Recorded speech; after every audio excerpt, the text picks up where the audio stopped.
शहर के जाने माने रईस हीराचंद और उनकी पत्नी सुजाता की चमचमाती महंगी कार बंगाल की एक पुरानी बस्ती की सुनसान गली में एक बेरौनक से पुराने मकान के बाहर आकर रुकती है। सुजाता, ये तुम मुझे किस जगह लेकर आई हो?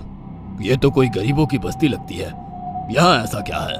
हीराचंद के कुछ भी समझ में नहीं आ रहा था कि सुजाता उसे ऐसी अजीब सी जगह क्यों लाई है, जिस मकान में दिन में भी अंधेरा दिख रहा था और धुआं उठ रहा था। आप मेरे साथ अंदर चलिए, सब समझ जाएंगे। यहाँ हमारी हर समस्या का समाधान मिलेगा। सुजाता और हीराचंद आशंकित कदमों से उस मकान में दाखिल होते हैं। तभी उन्हें किसी महिला की बाहरी आवाज सुनाई पड़ती है। चले आओ, चले आओ। हीराचंद ने देखा कि उस मकान के अंदर अंधेरा था। अचानक हीराचंद की निगाह एक कमरे की ओर पड़ी, जिसके अंदर हल्की हल्की सी रोशनी आ रही थी और उस कमरे के अंदर से धुआं उठ रहा था। शायद उस कमरे के अंदर आग जल रही थी। है?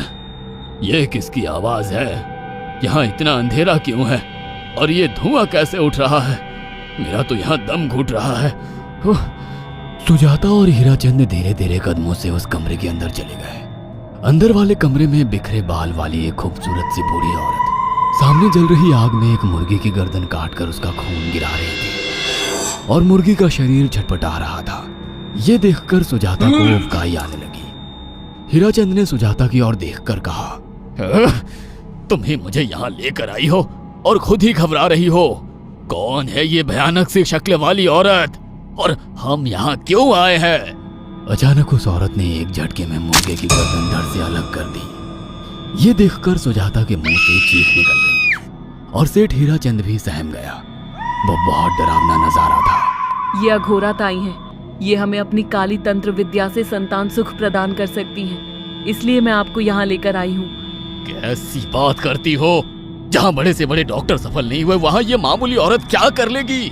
हीराचंद की बात सुनकर अघोरी ताई ने गुस्से से हीराचंद की ओर देखकर कहा, नादान हीराचंद, काली विद्या में इतनी शक्ति है कि मरे को भी जिंदा कर दे। संतान पैदा कराना कौन सा मुश्किल है? तुम्हें मेरा नाम कैसे पता? क्या तुम सच में हमें संतान सुख दिला सकती हो? तुम जितनी दौलत मांगोगी मिल जाएगी, अगर ये संभव है तो। संतान का नाम सुनते ही हीराचंद की आंखों में चमक आ गई। वह संतान के लिए कुछ भी कर सकता था। तुम लोगों को मुझे एक नवजात शिशु लाकर देना होगा। मैं उस शिशु की बलि चढ़ा दूंगी और फिर वही शिशु तुम्हारे घर में फिर से जन्म लेगा। नवजात शिशु की बलि का नाम सुनते ही सुजाता और हरिचंद डर के मारे सिहर गए, पर उनकी आंखों में उनकी संतान का सपना ज्यादा बड़ा था। वो सब करने को तैयार थे। अघोरा ताई, आप जैसा कहेंगे हम वैसा करेंगे। बस हमें संतान सुख दिला दो। बिना वारिस के हमारी दौलत किस काम की? संतान सुख के लिए अंधे हो चुके सुजाता और हरिचंद अपनी नौकरानी शीला से एक नवजात बच्ची चोरी करवा के अघोरी ताई को दे देते हैं।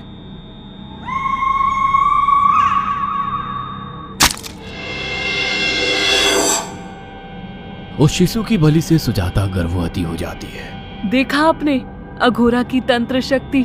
मुझे उस पर पूरा भरोसा था।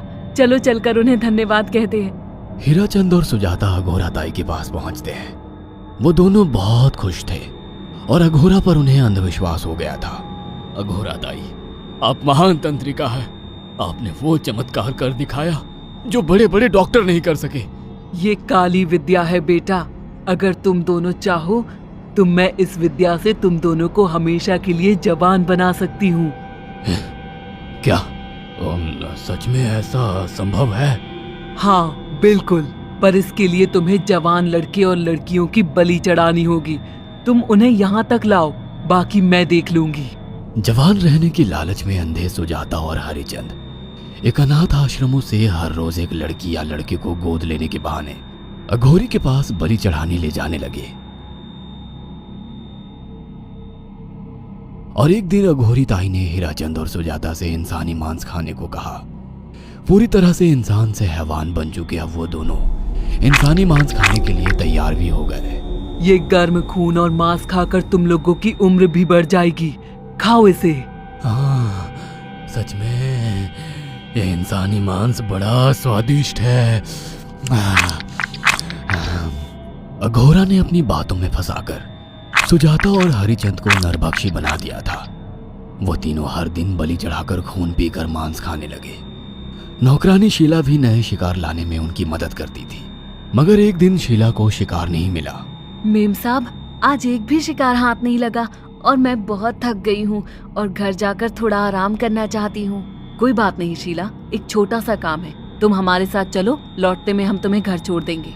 जी मेम साहब। शीला नहीं जानती थी कि शिकार नहीं मिलने से सुजाता और हरिचंद अंदर से बौखला गए थे और उनके दिमाग में एक शैतानी चाल चल रही थी। सुजाता, ये बेहोशी की दवा है। शीला के कार में बैठते ही तुम उसे सुंघा देना। आज हमें इसी की बलि देनी होगी। इसने हमारे यहाँ का बहुत खाना खाया, अब हम लोग इसे खाएंगे। वैसे भी ये आगे चल के हमारे लिए खतरा बन सकती थी। कार में बैठते ही सुजाता शीला को बेहोश कर देती है और वो लोग सीधे अघोरी ताई के यहाँ पहुंच जाते हैं, जहाँ अघोरी ताई शीला की बलि चढ़ा देती है और तीनों मिलकर उसे नोच कर खाते हैं। अघोरी ताई, हमको बलि चढ़ाते हुए पूरा 1 साल हो गया है। हमारा बेटा भी साल भर का हो चुका है। अब और कितनी बलि देनी होगी? बस एक आखिरी क्रिया और बची है, उसके बाद तुम दोनों हमेशा के लिए जवान हो जाओगे। कैसी क्रिया अघोरा ताई? 3 दिन बाद सूर्य ग्रहण है, हमें पास के घने जंगल में एक विशेष क्रिया करनी होगी। उसके बाद तुम लोग कभी बूढ़े नहीं होगे। कितना अच्छा होगा, हम हमेशा जवान रहेंगे और सालों साल तक अपनी दौलत से ऐश करेंगे। हाँ, सच कहा। अघोरा ताई ने हमारे हर सपने पूरे कर दिए।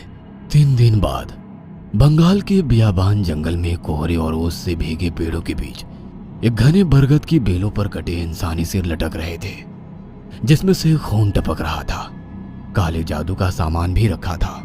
कितनी भयानक जगह है ये, हर तरफ कटे हुए सर लटक रहे हैं। थोड़ी देर में सब समझ जाओगे। बैठ जाओ और मेरे साथ ये मंत्र दोहराओ। ओ, अघोरा, ये किन लोगों की कटी हुई गर्दनें हैं? आप यहाँ क्या करने वाली हो? हीराचंद की बात सुनकर अघोरा जोर जोर से हंसने लगी और उसने एक शैतानी हंसी हंसते हुए हीराचंद की ओर देखकर कहा, तुम जैसे ही लोगों ने अपनी इच्छाओं को पूरा करने के लिए इन लोगों की बलि चढ़वाई है और फायदा उठाया है। अब तुम दोनों आंखें बंद करके यहाँ बैठ जाओ और मेरे साथ मंत्रों को दोहराते जाओ। अघोरा ने सुजाता और हरिचंद को वशीकरण मंत्र और काले जादू के इस्तेमाल से सम्मोहित कर दिया और देखते ही देखते वो एक भयानक डायन में बदल गई और चीखती हुई बोली, अब मैं तुम दोनों की बलि चढ़ाकर अमर हो जाऊंगी, क्योंकि तुम लोगों ने 100 लोगों की बलि का खून पिया है। देखते ही देखते उस डायन ने फरसे से एक एक करके सुजाता और हरिचंद की गर्दन काटकर जल रही आग में बलि चढ़ा दी और उनका गर्म खून पीने लगी। जब तक तुम जैसे मूर्ख और लालची लोग अपने फायदे के लिए दूसरों को मेरे पास लाते रहेंगे, मैं उनका फायदा उठाकर ऐसे ही उनकी बलि चढ़ाती रहूंगी। दरअसल अघोरा एक डायन थी और अपना स्वार्थ पूरा करने के लिए उसने हीराचंद और सुजाता की लालच का फायदा उठाकर उनकी भी बलि चढ़ा दी। बुरे काम का बुरा ही नतीजा मिलता है। अगर आपको हमारी ये कहानी पसंद आई हो तो इसे लाइक और शेयर करना ना भूलें।